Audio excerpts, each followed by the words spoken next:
Never had a clothing store in my life, and I made like 5 G's. It would have taken me 160 hours for me to have made that money at my job at Apple. Now I go back to work the next week. I pull my manager aside. Today's my last day. I can't give you 2 weeks. I have to leave today. Were you nervous? Were you scared? Not at all. Shout out to you, Roger. Who are some of these celebrities that you've worked with? Wayne Gretzky, PK Subban, Andre DeGrasse, Denzel Curry, Scotty Barnes. Our first customer that we actually opened the store to was Fred VanVleet. He actually spent a bag too. He's a real one. We've sold some t-shirts to Drake and gifted Aiden Ross a t-shirt from my shop. And I was always upset at my dad. This guy doesn't come to any of my games. Didn't teach me how to catch a ball. As I grew older, he wasn't there because he was paying for all of it. He was working hard, bro. We can all relate. Some people don't get that, man.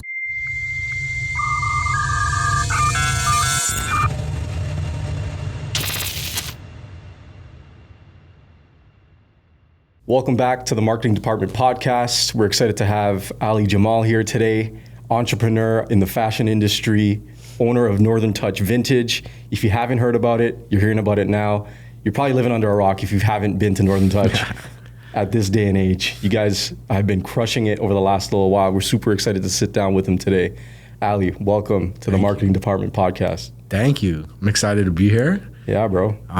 Thanks for that opening. Appreciate it. And you're not just involved in the fashion industry. Like, you're an entrepreneur, you're a creative, you're a vibe curator, you work with artists, musicians, celebrities, we work with brands. You're an entrepreneur yourself, as I mentioned, within fashion, but you've ventured out into so many different things. And you've got like a really, really unique story that we're excited to share with everybody and, you know, kind of just dissect your upcoming, right? I'm excited to share it. Yeah, bro. So I remember when I met Aly, I think we just chopped it up on like Instagram many years ago, and you posted that you were starting a vintage shop and it was out of your condo. Mm-hmm. Tell us like how that went down. Like, you had, I'm assuming, like a 9-to-5 full-time job, and you kind of just went right into vintage clothing. Like, why that? That's a good question. It was COVID. Yeah.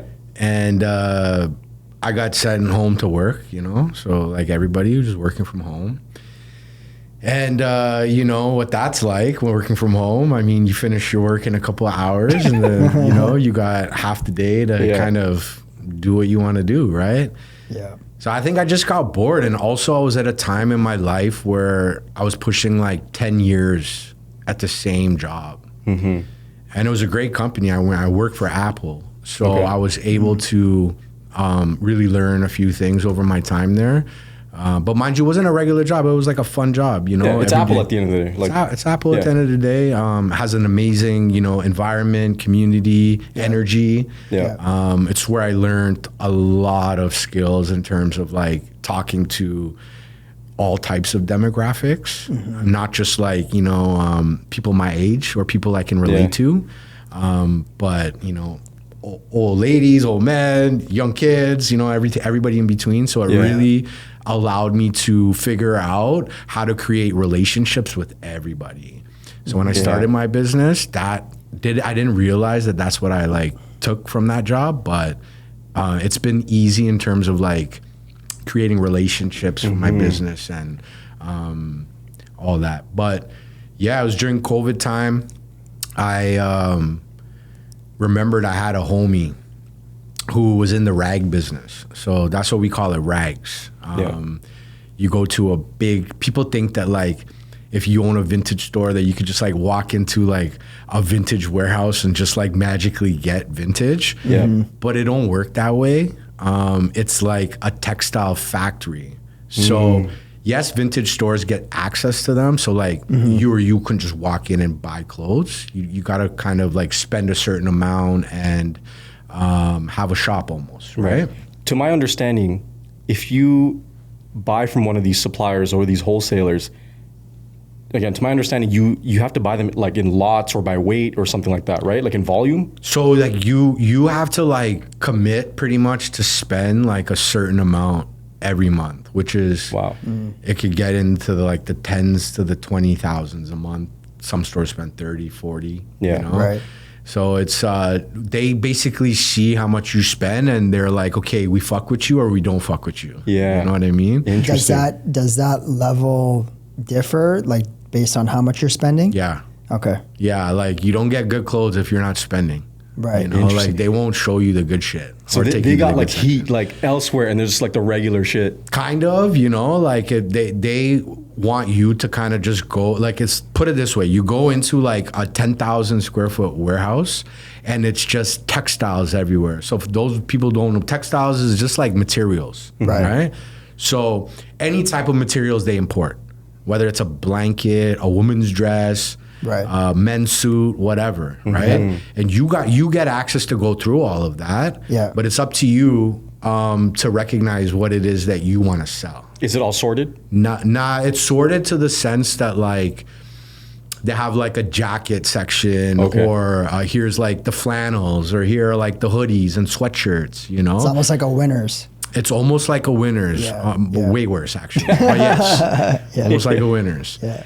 And for me, my whole thing has been, you know, I'm turning 44 this year. And since I started vintage, 80s and 90s and even like early 2000s was like the shit. Yeah. So it's literally the time I grew up. You know, I'm in high school by the time the 2000s roll around. Right. And I was always like a stylish kid, like, you know what I mean? So I had the 90s on lock too with all the brands and stuff. So for me, I really just like go look at 1,000 pieces on the ground and I can immediately now with the skill go to where I know that's what I wore in high school. Yeah. Or that's what my boy wore in high school. Right. And a lot of the times I'll find something and I'll hit my boy on FaceTime and be like, you remember this shit? You had this shit. Yeah. And they don't even remember that. Yeah. So I don't know what it is with me and fashion, but I remember it all. And that's kind of like what I look for when I curate for my shop. That's beautiful. There's like, for everything that you see, every piece of textile and garment, there's like a memory or a story, some element of nostalgia tied to that piece that you can now bring back and you're curating for your shop, but for the customer that's ultimately going to buy it. Yeah, and like I said, like we have customers that are like, you know, white, black, Chinese, everything in between. We have customers that's like as young as like 8 years old to like 80. Like I have a woman in her 80s who comes to see me once a week to buy whatever Tupac t-shirts I have. Who would have thought she's like some white, some Jewish lady, you know? And I would have never thought that. But this is the kind of customer base that we've created at Northern Touch Vintage at my shop. And it's because I grew up in Ottawa and Toronto. And I grew up with black friends and white friends and everything in between. So when I curate brands that I love, that I wore, like FUBU and Fat Farm and, you know, No Sean John, Rockaware, you know, all that kind of stuff. But then I also curate like the No Fear and Quicksilver and Airwalk and Hurley and all that. All those kind of brands. And then even with my like music nostalgia that's on the racks, it'll be like anybody from like Reba McEntire to, you know, Biggie Smalls. Right. So I feel like our customers also reflect that. And we're trying to have a store that is very highly curated, but also can hit everybody. So there's something for everybody. I love that. Now, I remember coming to your condo, and this was like 2020, I'm pretty sure. You posted some stuff on Instagram, and I was like, Aly's doing dope shit. I'm gonna support the business. And I saw some of the stuff you were posting, like some of the Nike tees, like the classic ones, some of the jerseys. I was like, this is some real good shit. And I love the boxy fit of the older Nike shirts that they have. Likewise. I brought my brother, we chopped it up in your condo. We took a bag. Yes, I remember that. And I love that you set up the business that way, because it's not like you were like, all right, I'm gonna set up shop somewhere. I'm gonna get a 1-year lease. I'm gonna, you know, remodel this store and spend all this money just to launch and take a risk. But you did it the smartest way, which was like, you have this space already, which your condo is dope, by the way, like the way you just curated it. But you had these racks all set up with the clothing lined up, but you're able to almost do like a control test in a space that you're familiar with, in a vibe that you can kind of control, right? So you're able to experiment that way without diving into getting into the whole lease and setting up shop and all that right from the jump. I didn't know better. I didn't know better. It was just during COVID, and I'm like, I want to make some extra money, and I want to start this, clothing business or a brand. And I just didn't know better, and I didn't know how else to sell it. I didn't know about like opening up a website. I was just like, you know what, my condo is pretty cool, and I think it would just be a vibe to like, have private customers come. That's how I did it. You know, right. I promoted on Instagram like private shopping. And that's how I met Aziz. He came. I never met him before in my life, and now I have this guy in my condo shopping. So I'm like, it's definitely working. Yeah. I had a guy bring his girlfriend on a date. The shopping part was like part of his date night. That's cool. It was cool for sure. But I didn't even know at that time that I was going to end up in a shop. I had no fucking idea. So what was that like pivotal moment for you where you were like, hey, I got to get out of my condo and like lease a shop or buy a shop or whatever? When the police came to my condo. It was during COVID time. And my property manager was like, Aly, like there's like parking, you're fucking up the parking, because at the end of it, like everybody was coming through. Yeah. And one day we had like 10 people in the hallway waiting to get into my crib. Wow. To shop, Shit. So, and it was COVID time, I think I outgrew the condo, and then I got asked to go back to work. I remember when I went, actually, this vivid memory. You were wearing like an Apple fucking face mask. Yeah. Yeah. Because at Apple, they gave you, the Apple face masks and shit. Yeah. And I liked wearing stuff that no one else could get. Yeah. So I just thought it was, cool. But yeah, you remember that. You have a good memory. I'm curious about the Apple story too, because I actually used to work at Apple. Yeah. No way. Yeah. Which one? Years ago. Square One. Crazy. Yeah. I was on there. I was in the retail space, but like I was doing some of their B2B stuff when it first launched in Canada. Is that what you were doing? Not the business team. I did work on the business team for a bit. Yeah. But my job was a pro. So it was pretty much like head of sales, training people on sales. I got to like be part of the hiring process. So I was able to like learn what like Apple looks for in terms of like human beings that they want to bring into their company, which was amazing because crazy, I've been able to hire some amazing people based on that. For sure. I think my experience, I would like to echo what you said. Like my experience at Apple taught me so much. Like I was there for probably 11 months before I started my first business. And man, like they just throw you in. They're not there to like handhold you or nothing. Like I was probably like 17 at the time. Oh wow. Yeah. So at 17 years old, like they're just like, go, right? Like you'll figure it out. If you need help, you know where to find us, kind of thing, right? So I really like that approach, but I think like what worked really well for Apple too was that everyone had their role and they just stayed within it. You know what I mean? There was very little like stepping on each other's toes and like, crossing paths and whatever. Like people knew what they were there to do and they were happy doing it. That was the other piece, right? So like when you said like taught you a lot about like what you know today, I completely agree. Yeah, definitely. They just, they're Apple. Yeah, So exactly. They're going to bring people into their company. They definitely know what they're looking for. Yeah. 100%. It's a different type of excellence when it comes to hiring and culture that you have to keep building on. Yeah. So you had the cops show up. Yes. There's always a lineup. Yes. How did you then get to the next stage, which was getting a brick and mortar shop? Like, how did you choose the location? Who did you reach out to? What was that format like? So after the condo store, I established my brand, my name, what I'm doing. And then I got called back to Apple.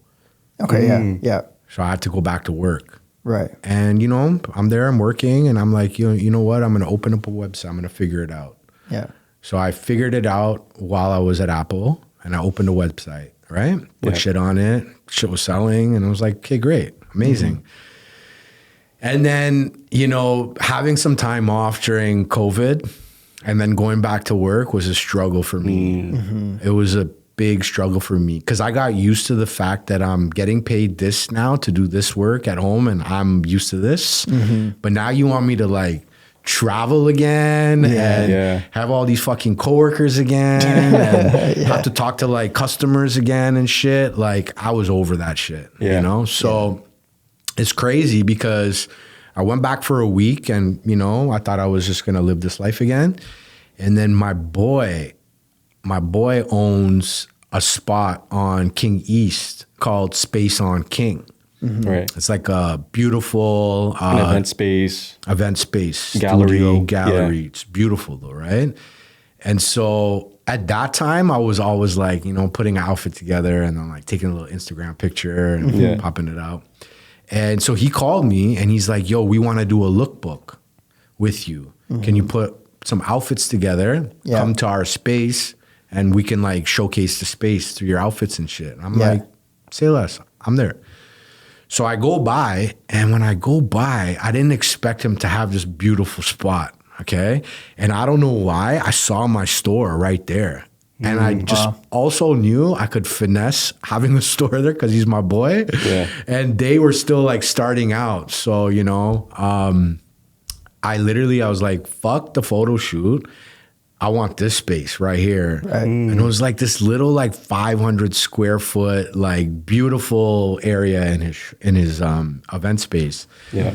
And so, yeah, long story short, he gave it to me and I opened a shop in there. Wow. I never marketed it like it was a pop-up. So I just, Northern Touch Vintage, we're open, come through. Interesting. Yeah. And I had a launch party. And a lot of people came. I didn't know half the people there, but they were cool. They looked cool. That's good. Yeah. And it was an insane launch party. And in fact, that night I had the store set up. It was my first night of sales. And I curated to the best of my ability. Never had a clothing store in my life. So I think t-shirts should go there. I think pants should go here, blah, blah, blah. 5 racks later, that night, I went home with my girl at the time and I counting my money and I made like 5 G's that night. Right. It would have taken from me one night. It would have taken me, calculated, it was like 160 hours for me to have made that money and a whole month at my job at Apple. Yeah. Right. Because I'd make about 5-6 racks at the end of the month. Right. So now I have a pop-up. Now I go back to work the next week. Yeah.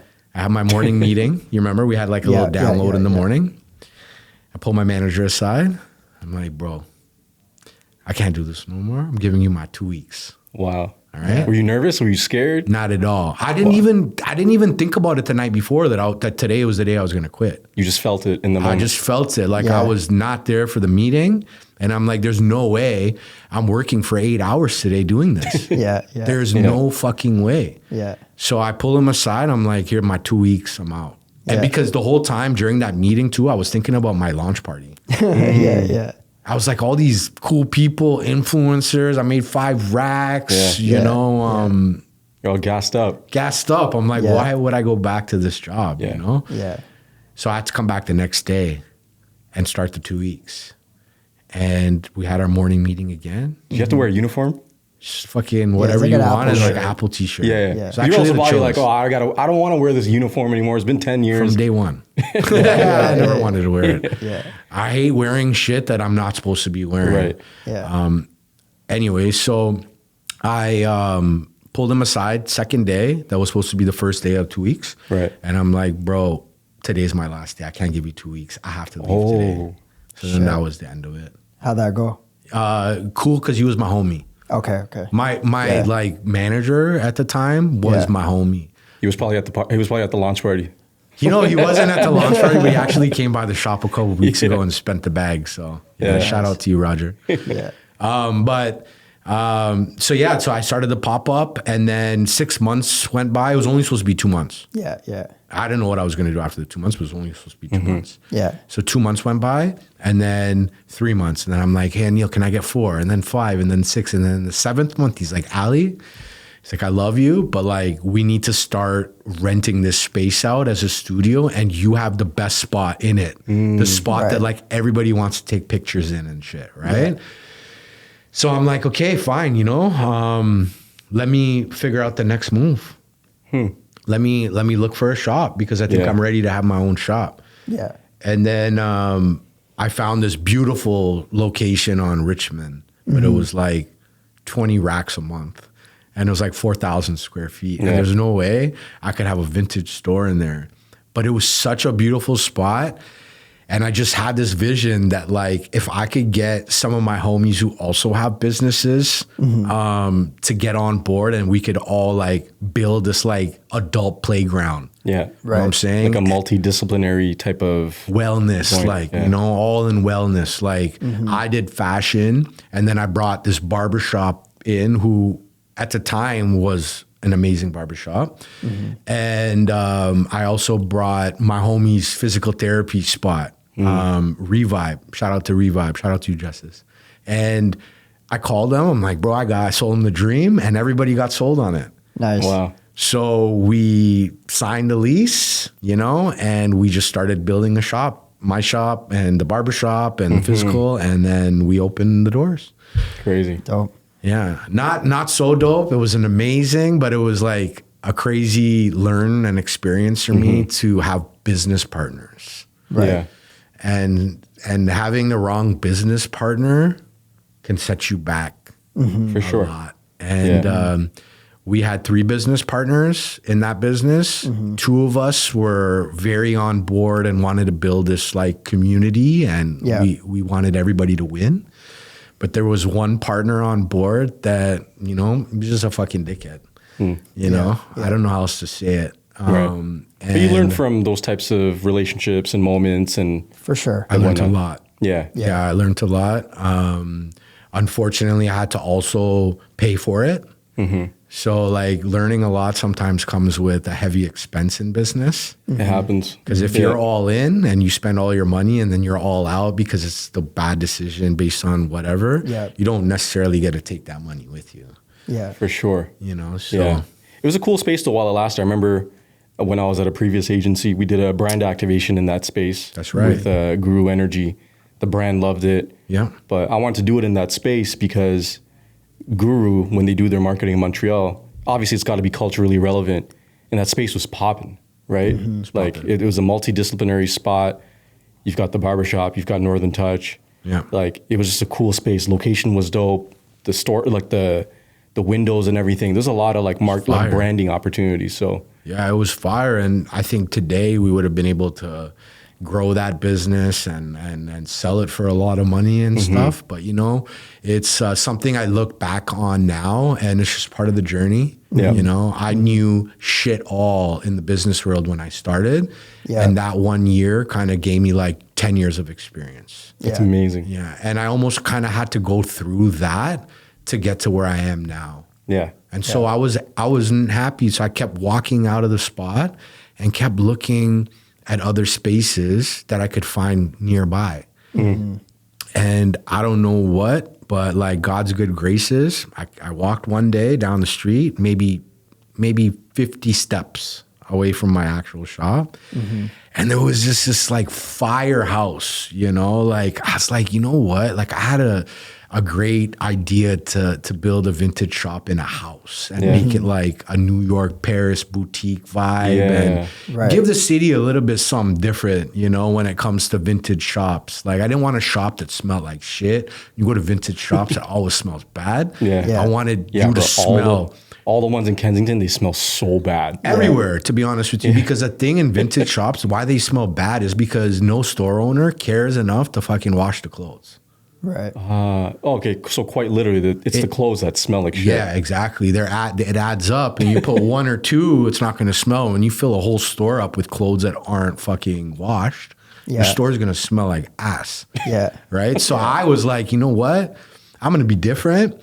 I'm going to wash every single piece. I'm going to steam every piece. I'm going to make every piece brand new for all my customers because I wasn't really going after the vintage collector buyer. I was going more for like the style person. Right. And when it comes to style and someone who's not into vintage, there's a perception in y'all head that like it's used. I don't want to wear it. You know, somebody else is wearing it. Yeah. And I kind of wanted to like change that customer's perception. For sure. And get more fashion pieces where we're more of like a streetwear store, less about vintage and more about like fashion. Yeah. You know, and more vintage store owners, they're not really fashion guys. They're business guys. Right. Yeah. So they're running a business. They want to just bring in what sells the most. And every vintage store you go to kind of all have the same things, like Nike, Carhartt, Harley Davidson, you know, and I wanted to have like real fashion pieces. So yeah, I handpick every piece that comes into my shop. It does not come into my shop without me picking it. Yeah. And it's still that way in my business. And it'll always be that way. Yeah. Yeah. So you kind of mentioned some of those things that make, those elements that make Northern Touch stand out. So if you could summarize what makes Northern Touch different than other vintage shops, how would you kind of summarize that? Yeah. Okay. Before that question, I wanted to go back to the fact that when I had my pop-up, I was able to collaborate with Holt Renfrew at that time. Yes. Yeah, that's a big moment. I wanted to share that only because I only had 200 followers on my Instagram at that time. Wow. It was right when I started my brand. First 2 weeks. I just didn't know better. I just came into the shop every day and I just kept posting stories to my Instagram of gear I had in my shop. Yeah. I remember you would just post like your opening hours. Pretty much. And just post like the clothing. Post the clothing. One of the 200 followers was a big buyer for Holt Renfrew. Wow. Yeah. That just so happened like they DM'd me. Yeah. And they're like, hey, I'm the vice president of Holt Renfrew. That's crazy. We love what you're doing. And it was a DM. Yeah. It was a DM. It wasn't a phone call. So we love what you're doing. We love the way you curate. We'd love to partner with you. Wow. To have your Northern Touch vintage section. Yeah. But also ex Holt Renfrew. So not just like my section. They were like, we want to partner with you. Like we want it to be Northern Touch Vintage X Holt Renfrew on the tags. Yeah. Right. Shout out to that VP because they realize there's like a cultural moment happening there. That people are on the streets and in the fashion space or stylists that they recognize Northern Touch Vintage for having quality pieces, for being so grassroots, and for a big enterprise like Holt Renfrew to be like, oh, hey, let's support a homegrown Canadian Toronto-based business. Yeah. But then give you access to their space, which I know you're going to talk about in a moment. Like, that's a pivotal moment that I wanted to shout out Holt Renfrew for just recognizing that and making that connection with you. I couldn't agree with you more. So 2 weeks in, right? Someone from Holt Renfrew messages you, right? Yeah. You don't believe it's real. It's like, what the fuck? Like I'm a small fish in this big pond or whatever, right? When you realized it wasn't cap and it was real and you got on the phone calls and you got, whatever, I'm sure you guys signed papers or something. How did that affect your mental, right? Like, cause in that moment, like I said, like, it's almost like, these guys, like these athletes, for example, they have nothing, they get signed and then boom, you've got something. You know what I mean? A lot of people don't know what to do with that. So how did it affect you mentally, your mental state, your well-being, whatever you want to call it, like how did it affect you, if at all? Yeah, it definitely affected me. If I had to think about it, it was probably, I was really excited about the deal and happy and all that, but like deep down inside, it might be bad to say, but I almost kind of expected something big to happen when I started my brand.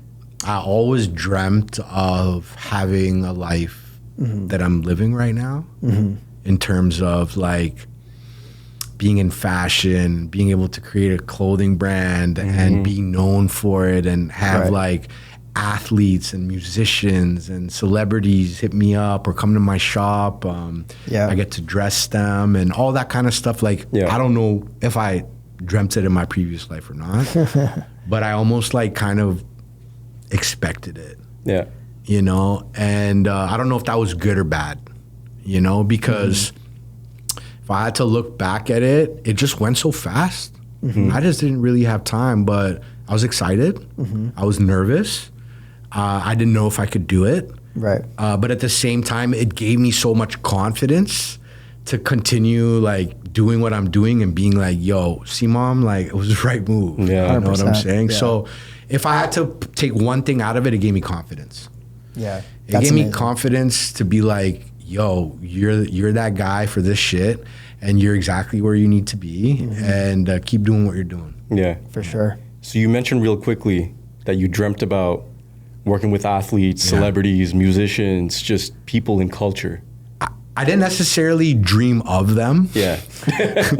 But I was always a kid in the mirror being like, you know, with the mic, being like, I'm a rapper and rapping the songs and putting an outfit together and so on. I thought I'd be a rapper.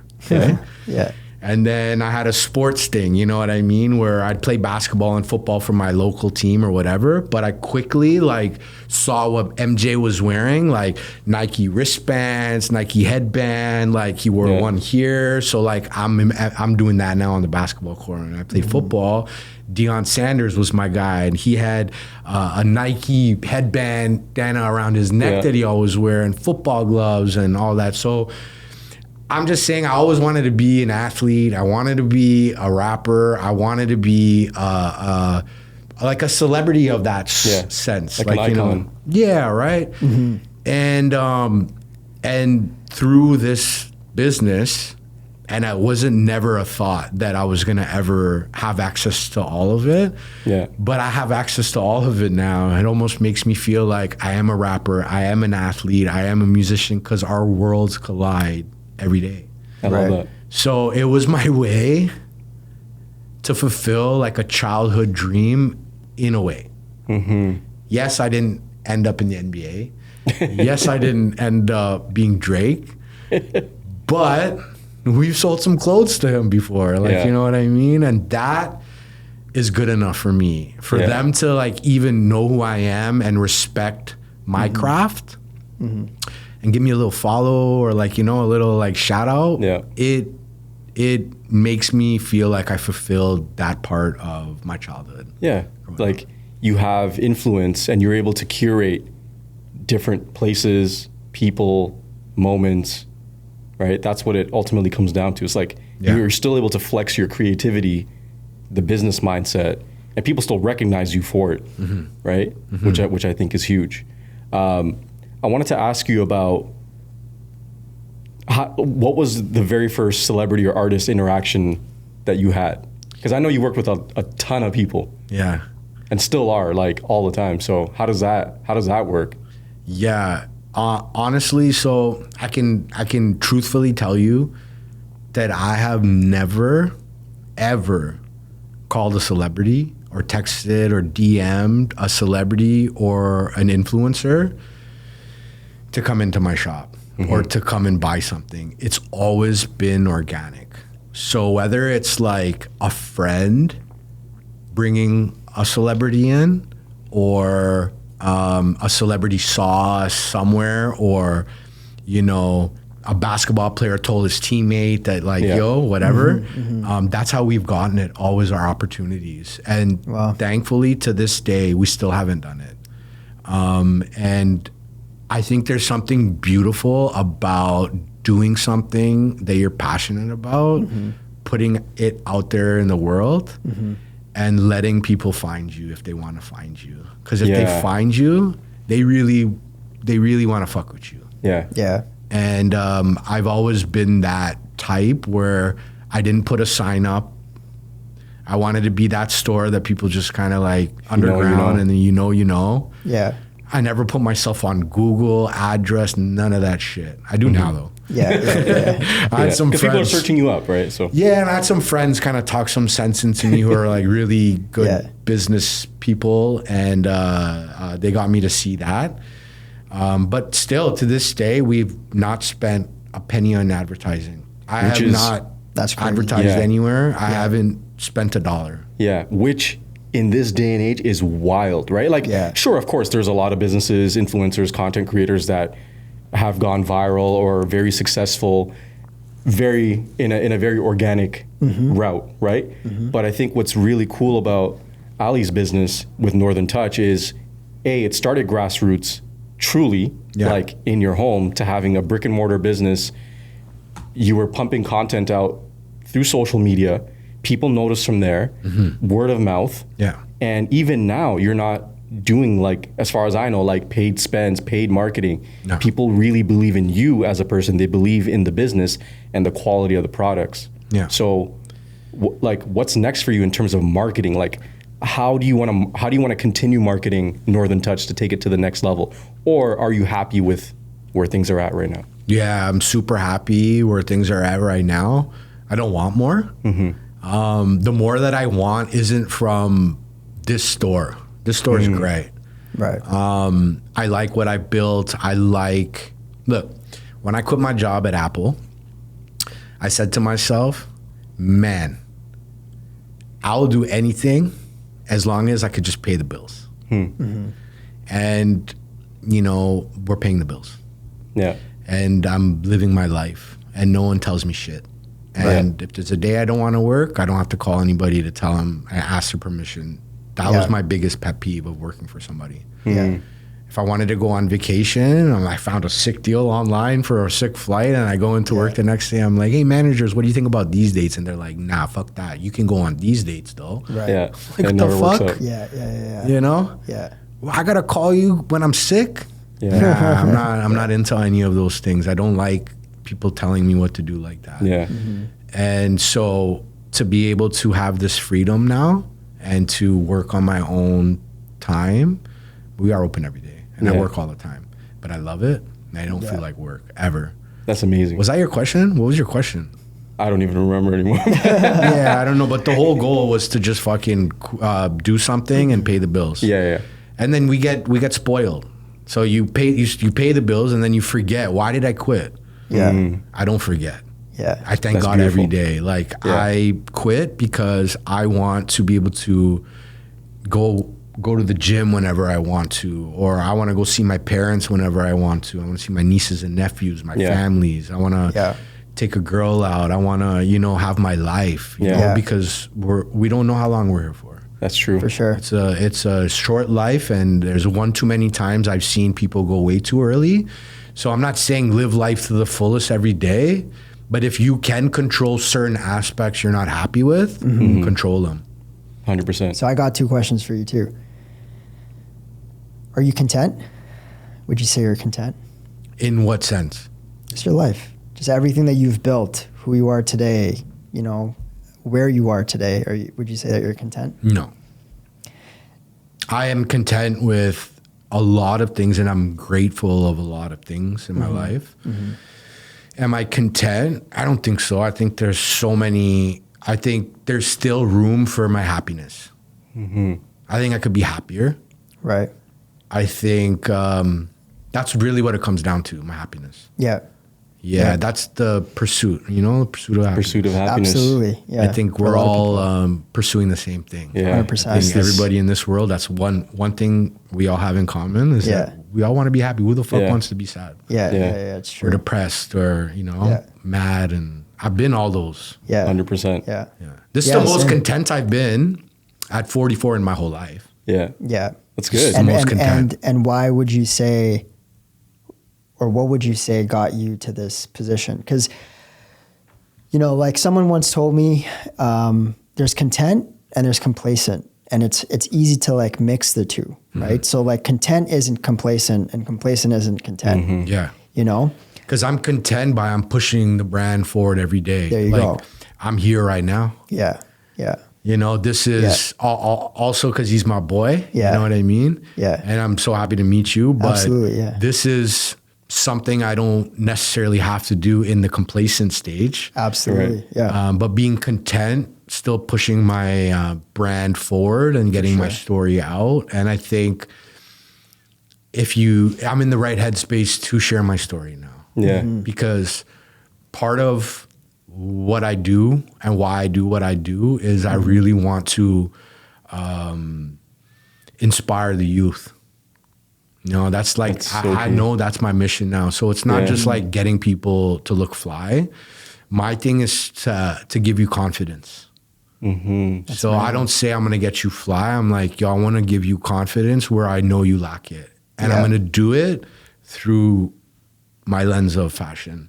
I love that. Because styling is my absolute love. Yeah. Putting outfits together and seeing how you dress and being able to like nail it, that's where I get the most fulfillment. And then when you call me and tell me, yo, Aly, like this girl came and chatted with me and told me I look so good, and all these people were telling my outfit was amazing, that has brought me the most joy out of what I do. And I hear it all the time. I hear it once a day. So when I hear that, I'm like, okay, I'm doing what I need to do. That's what makes you rich. That's what makes me rich, is giving these kids confidence. Yeah.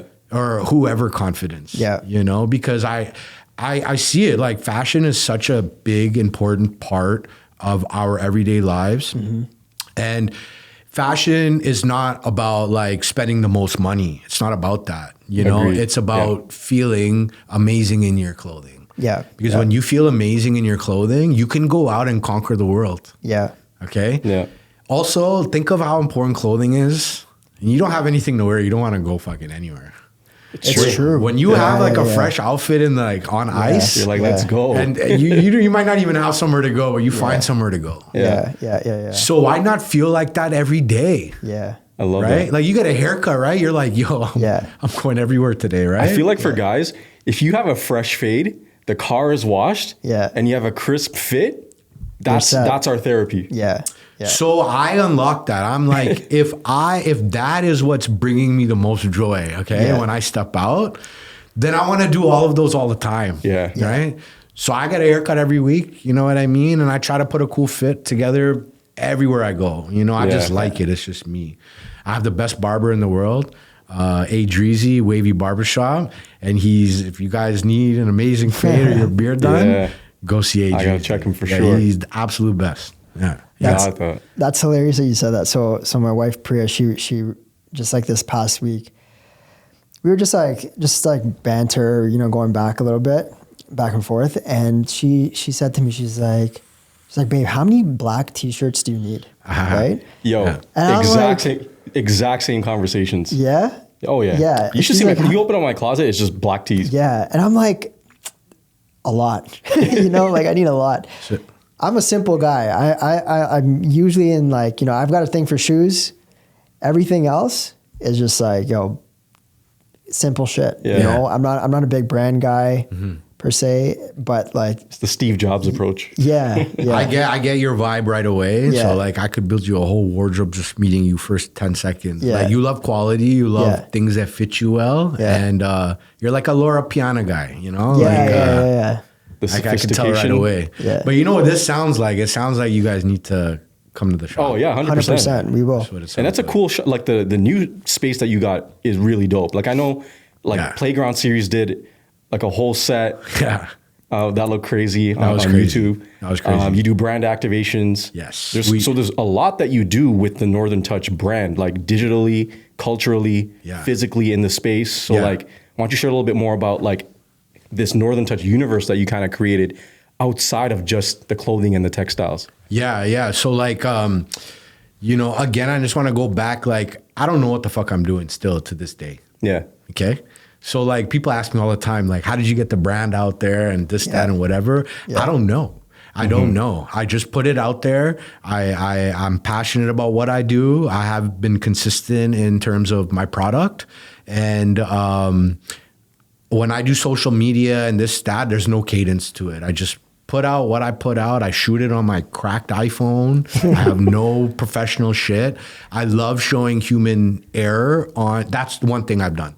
So I haven't polished anything. I want people to see me for me. The rawness. Yeah, I swear, I do me. I dress like me. I treat you the same when you come in the shop.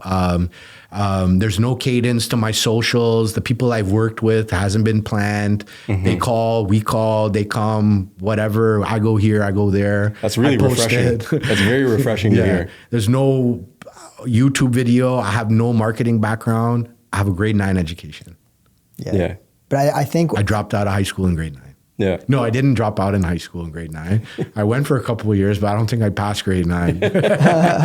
So I'm saying I'm just like a dumbass out here, but I guess I have a skill with the clothes. Yeah. That's literally it. And I think that's so important, right? Because like, sure, you could study marketing, you could study business, and sure, you might be successful, but there's just so much that you don't know until you actually get out and just do it.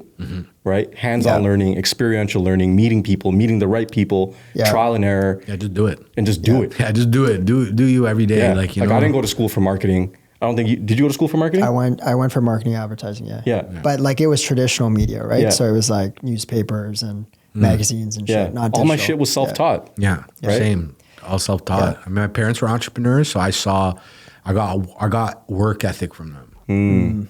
Indian, old school, East African parents. Yeah. Like I saw my dad never. Yeah. You know, He's just grinding. I was always upset at my dad because I'm like, yo, this guy doesn't come to any of my games. Didn't teach me how to catch a ball, like none of that shit. But then I'm like, fuck. As I grew older, I'm like, yo, he wasn't there because he was paying for all of it. Yeah. He was working hard, bro. Yeah. You know, we can all relate to Some that. people don't make the get that, man. sacrifice, Some people don't get that. Like I feel like there's a lot of especially today, like there's a lot of privilege. You know what I mean? And like that immigrant life is different. Different, yeah. Not everyone's cut out for it. I'll tell you that much, right? Yeah. And like it makes. I came from similar upbringings. You know, like my dad was a taxi driver for like nearly 30 years. My mom was and is a factory worker. You know what I mean? Like it's a different upbringing. You know, and honestly, it's one that I wouldn't change. Yeah. Right? Because it's made you who you are today. And like 1000%. we work as hard as we do today because of that. Yeah. You know what I mean? Yeah. Like I feel like there's a lot of, you probably hear a lot of stories like growing up. I did at least, you know, kids going to private schools and this and that. Not to say there's anything wrong with that, but I'm just saying that like a lot of those kids were privileged. You know what I mean? They didn't have to work as hard and yada, yada, yada. Like they had that kind of taken care of for them in some ways.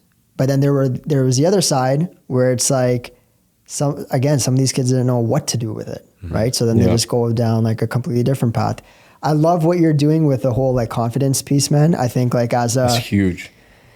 you know, young Indian kid growing up in Mississauga, which was Mississauga back then, like I didn't have the confidence, man. And I think like that fashion piece was huge. I always saw the Air Force Ones and the Fat Farms and this and that, but we couldn't afford it. Yeah. You know what I mean? That's what it was. Shout out to Payless Shoes. Yo, shout out to Payless shoes, Payless. bro. Yeah. Shaq's brand. Yeah. That's what we were wearing. Yeah. You know what I mean? That's what it was. But I now, still wear that shit, by the way. But yeah. Yeah. And now it's just like, I think that's why my style is what it is today, right? Is because like I grew up on simple, right? And I tried, don't get me wrong, I tried the whole brand thing and like whatever. It's just not me, man. Yeah. It's just not me. It's whatever you feel the most confident in. Right? Yeah, exactly. And that's what it is. So like I tell people that all the time, even though I feel like I can put you in a better outfit that maybe you're not going to put on. Yeah. I feel like it breaks someone out of their shell. For sure. You know, like it does something to them when they actually like step out of their comfort zone. Yeah. And wear something that they never thought they were going to wear. And then also feel confident based on the way people are looking at them and accepting them into society, I guess you want to call it. Yeah. But yeah, I see this every day. I see that. And I tell people that like, yeah, even though I'm going to put you in a better fit, let's pick the one that you're comfortable with because you're going to be wearing this at the end of the day. So in my mind, I'm like, yo, this outfit looks better than this one. I know it. Yeah. But I want you to take that outfit that you picked out because you're wearing it and you're going to feel confident in it. Because if he chose my outfit, he's going to step out still having those questions in his head. Like, do I look good?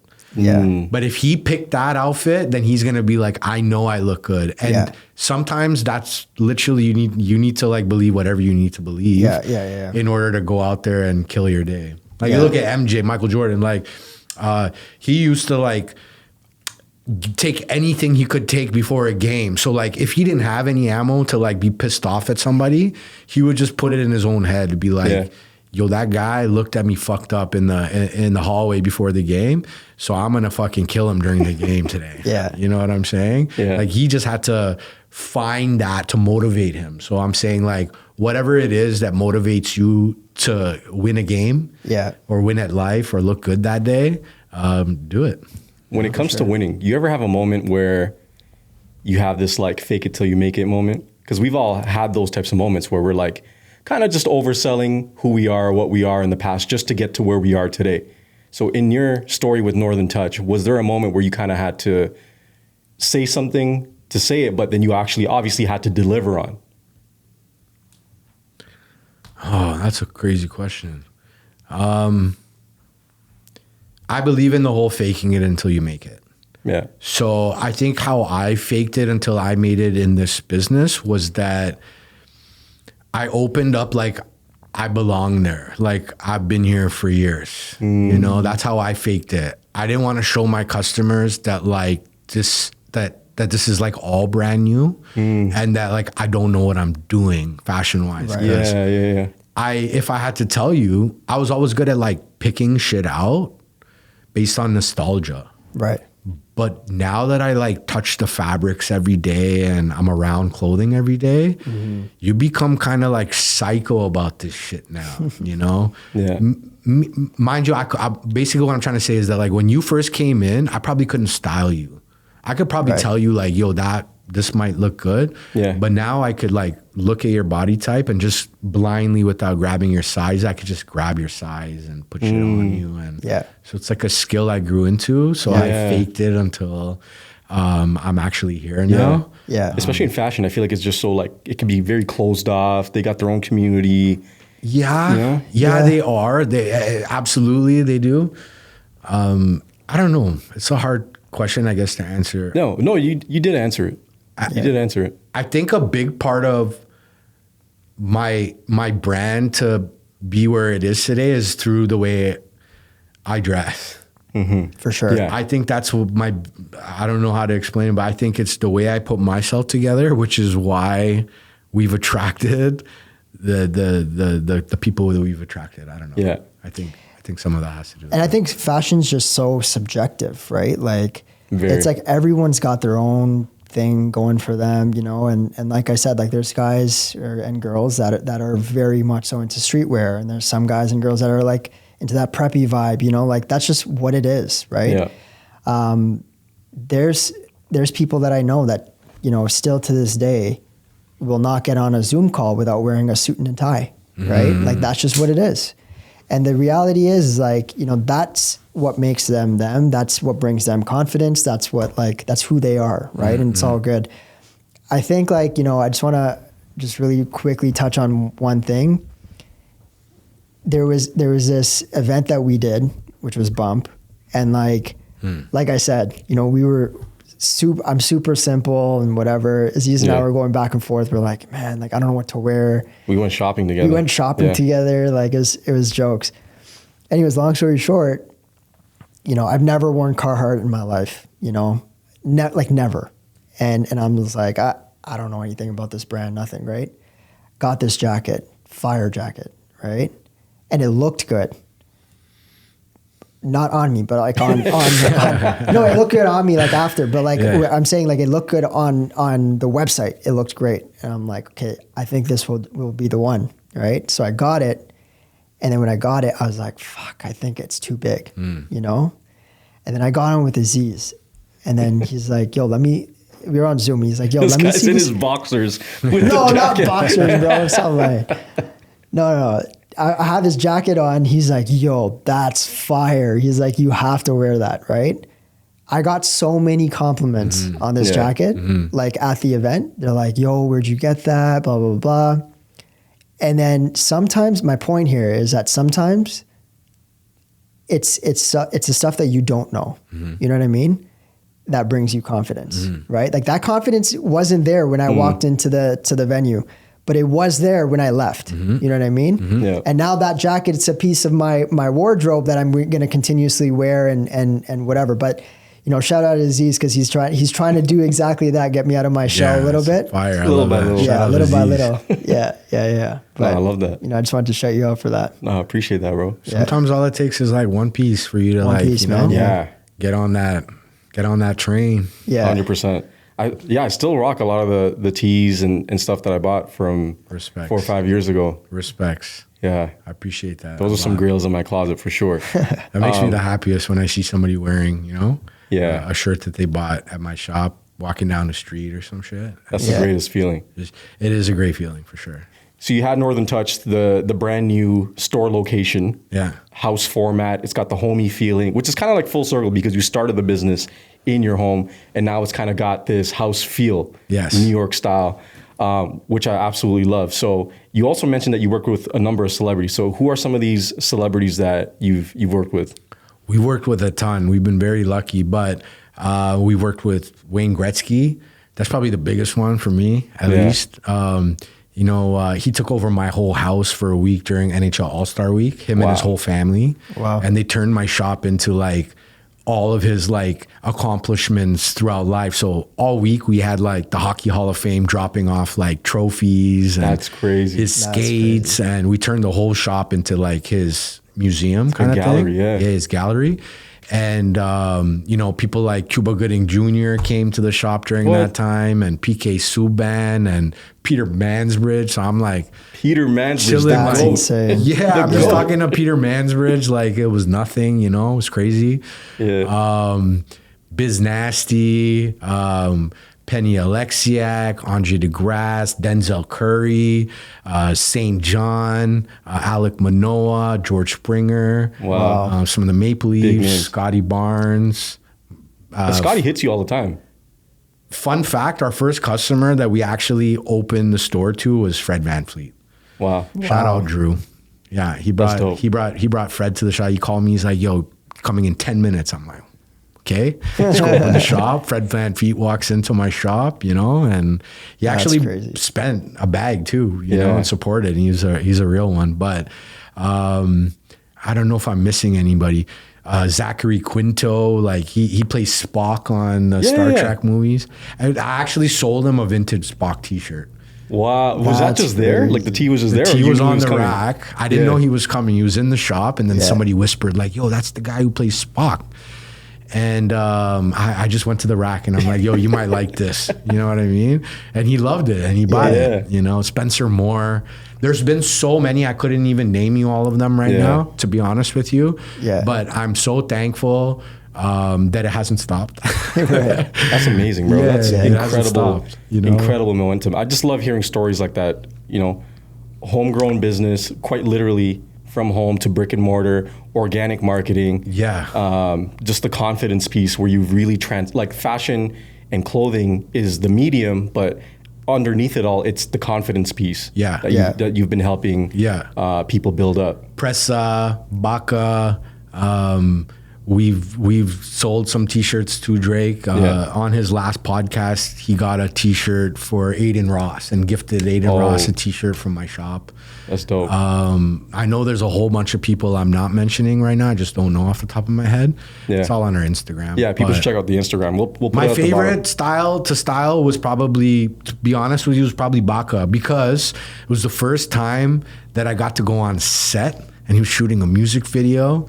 And I was able to bring my girlfriend at the time and her sister, and it just felt great, and we're all part of it. It's a moment, right? It was a moment for me, and it was right when I was starting, so I felt very I felt cool. You know? I'm like, yo, I'm on this OVO set right now. It was all these like Bentleys and this rapper, he's rapping, and I'm dressing him, and I went in there with like a bag of vintage, and he took all of it.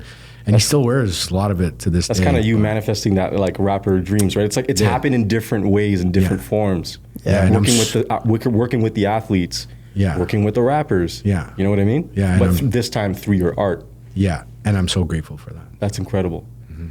Is it time for amazing. Tagline Me? I think so. All right. So every podcast we do a segment called Tagline Me. Okay. We're gonna hit you with some quick prompts, and you just gotta hit us back with like 1 to 2 words, like that gut feeling. Okay. Your initial reaction. So I'll read some of them out. Anisha's gonna read some of them out, and we can fire away. Okay. We good to go? All right.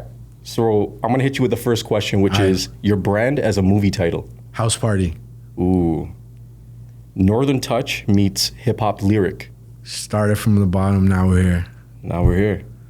The vibe of your store if it was a drink. I'm not a big drinker, but it'd be like I feel like it's some kind of whiskey. It'd be a vibe. Ooh. Be a big fat Bellini. Toronto streetwear in 1 sentence. Top 5 in the world. I love that. Yeah, I didn't. Top 5 in the world. It's amazing. Like it's actually really, it's bad too. Yeah. But the good is very good. And these kids are overtaking everybody in fashion right now. And Toronto's definitely a top 5 in my opinion. Yeah. The feeling you get when you find a grill. Nothing makes me happier. All right. I'm going to leave it to Anish for the next set of questions. Sure. What's your elevator pitch in 5 seconds? I don't necessarily have one. I think it's more of, I've never had to do an elevator pitch before. It might like take 5 seconds in the meeting or whatever, but like so my whole thing in life is never sell anything. Product always sell. If you have good product, it sells itself. If you're good, you sell yourself. Like come by the store. That's it. And that's it. That's your elevator literally pitch. What I do. Yeah. So anybody who I like talk to on the street, hey, Aly, what's up, whatever, come by the shop. Why haven't you been to the shop yet? You know? Yeah. That's my elevator pitch. What's the motto stitched on every tag? Quality over everything. I don't know. Yeah. I don't know if that's the one that I would actually put on my tag, but quality over quantity. What's a collab that you would like to have that you haven't had before? Nike. That's a dream of mine. I introduced you to you did to our boy. So we got real close. Yeah. We got real close. Like, you know, for a while they were sending me shoes, writing me letters. Yeah. This guy hooked me up with the big guy, came to the shop, and we talked about like maybe doing a collab one day, like a sneaker or a line or something. But that guy unfortunately quit Apple and started his own gig. Yeah. So Nike, he quit Nike. He quit Nike. So that one is a dream of mine. All right, we'll work on that. Yeah, we'll work on that. I could definitely fuck some shit up at Nike. They need it right now too. The energy that customers leave with in one word. Amazing. Love that. And Northern Touch Vintage in one unforgettable line. One unforgettable line? Yeah. Honestly, if you want to come somewhere that has an insane curation of streetwear and you want to feel comfortable with whatever you look like and size you are, I got something for you. I got something for everybody. That's amazing. Everybody make everybody feel comfortable, and I could dress everybody. And that's through these basketball players who come in. Like I had to, at the start of my career, dress Scotty Barnes for a couple of things, but Holt Renfrew, and he's 6'8". True. Yeah. So everybody who I've dressed after him has been easy. Yeah. It's crazy. Yeah. Aly, been a pleasure, man. Thank you so much for coming on the pod today. Yeah. Thank you. Loved having you, bro. Really incredible story for you to take Northern Touch from where it is to what it is now, and thank you. We're so excited to see it flourish, and thank you. You know, see all the new partnerships, all the celebrities, the artists coming into the store, and thank you so much. Seeing everything that you're gonna cook up. So yeah, and honestly, you had a part in my journey too. You were one of my first people that I ever sold anything to out of my condo. So this guy believed in me when no one did. You know, so when you called me for this podcast, first one I've ever done, there's no way I was gonna ever say no. I appreciate that, brother. Yeah, of course. Yeah. Thank you for having me. Absolutely. And, of course. We're going to come by the store. Super grateful. We're going to come by the store for sure. Please. For sure we will. Yeah, give you that confidence. You guys don't need it. You guys are pretty confident. I'm going to give you a little extra. Yeah, the sauce. Absolutely. Thank you. All right, brother. Thank you. Appreciate it. Thank you. We'll see you guys on the next one. Peace. Okay.